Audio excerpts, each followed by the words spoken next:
Welcome to Leadership Matters, and today we're looking at the word we over I. As leaders, when we're addressing our teams, we like to use the word I did this, I put the vision in place, and in some cases you even say my numbers.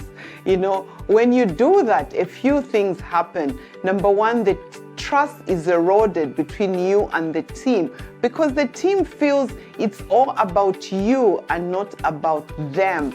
And number two, the team actually folds their hands and feels you are the leader, you know everything. That's why you're using the word I. I'm here this morning to just encourage you to use the word we. And over the years, I've practiced and embedded that whatever I do is about we. Because when you do use the word we, a few things happen. Number one, your trust is developed between you and your team. And number two, everybody now believes that you can do this together. So how have I been able to do that? I think firstly, delegate. Delegation matters.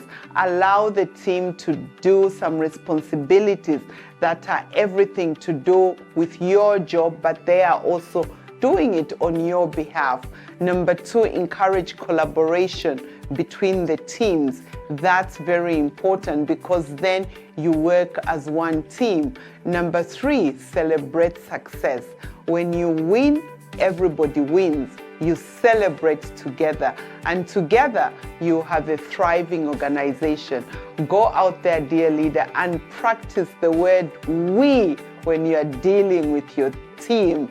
And see you at the top, dear leader.